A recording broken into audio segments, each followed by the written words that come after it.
अस्सलाम वालेकुम वरहमतुल्लाहि वबरकातुह। मेरे प्यारे दोस्तों, राजेश जोशी दरियागंज दिल्ली के रहने वाले हैं और वो अपनी बेटी को मदरसे में पढ़ाते थे। अपनी बेटी को कुरान पढ़ाया और उर्दू, फारसी, अरबिक सब्जेक्ट मुकम्मल पढ़ाई दिलवाए हैं। कुरान क्यों पढ़वाया, इसके पीछे राज क्या है, उन्हीं की ज़बान से सुनिए, आपका होश उड़ जाएगा कि कुरान की तालीम वो अपनी बच्ची को क्यों दिलवाए हैं। आप उन्हीं की ज़बान से सुने। कोई ऐसे अड़ोस पड़ोस में, कोई रिलेशन में कोई साइड इफेक्ट इस चीज का? साइड इफेक्ट तो कोई नहीं, लेकिन मजाक उड़ाते थे मेरा, क्योंकि मैं इसे जब शुरू में उर्दू सिखाने के लिए मदरसे में लेके जाता था तो बाकायदा हिजाब पहना के लेके जाता था, सिर्फ इसलिए। मेरी मम्मी मेरा मजाक उड़ा, एक दिन तू अपने नाम के आगे राजेश जोशी हटा के खान लगा देगा। ये मैंने नहीं दिया, ये ऊपर से आ रही है, जो कुछ ये ऊपर से आ रही है, आमद है। जिस मेरे को खुद नहीं पता उतना बातें अब जो जितनी इसको पता है। मेरा नाम राजेश जोशी। आपकी बेटी आज के टाइम में किसी भी तारुफ की मोहताज नहीं, यानी किसी भी परिचय की मोहताज नहीं है। आपका कैसे मन में आया कि मेरे बच्ची को ऐसे तरबियत देनी चाहिए? एक तो इसकी इतनी अच्छी उर्दू है, कुछ और भी सिखाया या कुछ सब्जेक्ट दिया जैसे अरबी, फारसी वगैरह? कैसे, यानी कहाँ से शुरुआत की है? बस देखो, ऐसे मैं जहाँ पला बड़ा हूँ ना, वो दरियागंज नाम से एक जगह है दिल्ली में। अच्छा, तो बीच दिल्ली में एक रोड है, इस तरफ सारे हिंदू हैं, इस तरफ मुस्लिम। हमारा बचपन ऐसे गुजरा है कि एक जैसा ही हो करके, कोई हिंदू मुस्लिम फर्क नहीं, कुछ नहीं आना जाना।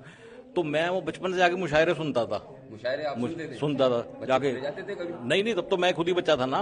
तब से सुन रहा था, तो सुनता था। उर्दू जबान अच्छी लगती थी। बात सिलसिला शुरू हुआ जबान से, तो भाई चलो अच्छी जबान है, इसको सिखाता हूँ। हर वालिद अपने बच्चों को अंग्रेजी करता रहता है, अंग्रेजी। तो जब शादी हुई बच्चा, तो फिर मैंने कहा इसको उर्दू जरूर सिखाऊंगा। फिर उर्दू सिखानी शुरू की, उर्दू के साथ मौसीकी सिखानी शुरू की। अब मौसीकी का हाल ये हो चुका था 2000 में, 2005 में, 2006 का बर्थ है इसका, वो ये हाल हो चुका था। फूड गाने, अदंगे गाने, बेहयाई से भरपूर। मैंने कहा यार मैं क्यों सिखा रहा हूँ इसमें मौसीकी। उसके बाद फिर मौसीकी के अंदर से एक और लाइन निकली सूफी म्यूजिक की।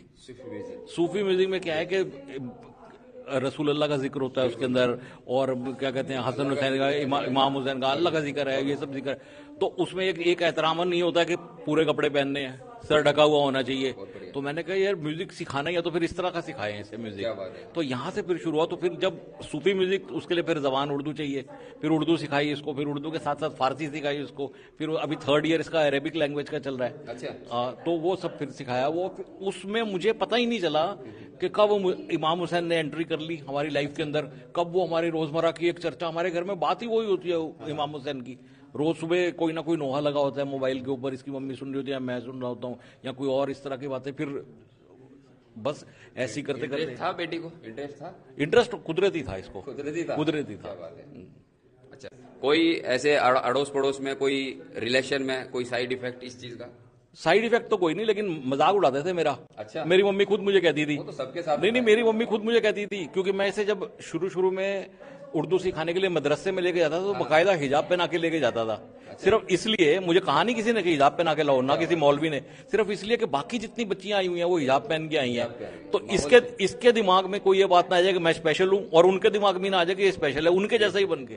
तो फिर उसी लिए तो मेरी मम्मी मेरा मजाक उड़ा, एक दिन तू अपने नाम के आगे राजेश जोशी हटा के खान लगा देगा एक दिन, राजेश खान। तो बहुत होती थी। लेकिन फिर कुदरत ने एक और चीज दी इसको, वो भी बड़ी मौजूदा अनुमा चीज। इसको संस्कृत भी उतनी अच्छी आती है। संस्कृत भी आती है? हाँ, संस्कृत के बड़े बड़े स्तोत्र जो बड़े बड़े पंडित लोग आते हैं वो भी ये पेश करती है। तो फिर उसके बाद उर्दू, फारसी, अब तो फारसी के तर्जुमा भी करने लग गई है। तो ऐसे ही बस फिर चलता रहा। तो इसको कभी तरबियत लिया नहीं हमने कि ये तरबियत है, ऐसा लगा कि लाइफ है। एक होता है ना आदमी कुछ सीखता है और दूसरे को सिखाता है, एक होता है कि अब बच्चा जो है वो उसको पता है कि ये मेरी माँ है, मेरा वालिद है, ये मैं, तो वो ऐसी लगा लाइफ के अंदर कि भाई ये एक पार्ट ऑफ लाइफ है, इसमें कुछ सीखना सिखाना नहीं है। अब मैं सबसे इम्पोर्टेंट आपसे एक सवाल करूंगा, बहुत ही ज्यादा जरूरी है, और क्रिएटर्स के लिए और सेलिब्रिटीज के लिए। आपकी बेटी जो है माशाल्लाह अभी सेलिब्रिटीज बन गई है एक तरह से, ठीक है? तो बड़ी बड़ी जगह जाते हैं, जो छोटे लोग होते हैं, कम तादाद वाले लोग होते हैं, वो हकीर समझते हैं कि यार इतनी बड़ी सेलिब्रिटी को कैसे बुलाऊं मैं। उसका क्या कहेंगे आप? हमने तो हाँ हमने तो मेरा ख्याल है जो सबसे मिनिमम मजलिस हमने पढ़ी है उसमें 9 या 10 लोग थे। 10 लोग? हाँ, एक गांव में थे, उन्होंने हमको बुलाया, हमने सबसे कह रखा है। फिर उसके बाद से मेरे वहाँ तो कुदरती हम गए हुए थे, गाजीपुर के पास एक छोटी सी जगह है, तो गाजीपुर में तो किसी एक बड़ी मजलिस में बुलाया था, लेकिन एक छोटी मजलिस चुपके से आकर के हमारे कान में, मैं चाहता हूँ कि आपकी बेटी, मैंने कहा है हमारा घर है यहीं से 2 किलोमीटर दूर। मैं जिनकी मजलिस पढ़ने को लेके गया था उन्हीं की गाड़ी से गया, वहां जाकर के मजलिस पढ़ी और वापिस आए। उसके बाद फिर मैंने सोचा कि पता नहीं छोटे जो मतलब ज्यादा पैसे नहीं खर्च कर सकते वो कैसे बुलाएंगे, तो फिर मैंने एक लॉ बनाया कि उसी दिन से, उससे पहले भी था पर उस दिन तो ऐलानियत कर दिया सारे उसके ऊपर कि जो भी आदमी कभी भी कोई हमें मजलिस पर सिर्फ हमारे आने जाने का इंतजाम कर दे, हम मजलिस के नाम से कोई 1 रुपए का नजराना भी एक्सेप्ट नहीं करते। इमाम हुसैन का जी पैगाम था, संदेश था, वो यही था कि फ्री ऑफ कॉस्ट इंसानियत की सेवा करें।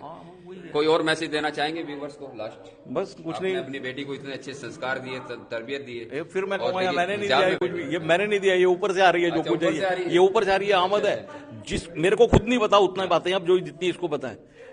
फर्स्ट हुसैन डे पे जब इसने पढ़ा था उसके बाद से कम नहीं तो ज्यादा नहीं तो मैं कह सकता हूँ कि 150-200 किताबें बड़ी बड़ी लुगतें ईरान से लोगों ने भेजी हैं। कि ईरान क्योंकि फारसी पढ़ती है नोए फारसी के, तो उसके तर्जुमे में कोई प्रॉब्लम ना हो, कुछ ना हो, ये सब ना हो। और अल्लामा इकबाल की पूरी पोइट्री इसने, जो फारसी पोइट्री है ज़बूर अजम में से, वो पूरी इसने ट्रांसलेट करके उसको उसका तर्जुमे के साथ इसने पेश की हुई है। अब हमारे साथ में राजेश जोशी, जो एक गॉड गिफ्ट खूबसूरत आवाज की मालिक खनक जोशी के फादर हैं, और इन्होंने इतना अच्छा मैसेज दिया। इस वीडियो को ज्यादा से ज्यादा शेयर कीजिए। शफी आरफी जनता वंता में और कैमरामैन नजमी नकवी के साथ बहुत सपोर्टर है। नजमी भाई का बहुत बहुत सहयोग है। थैंक यू, धन्यवाद नजमी जी, बहुत लव यू।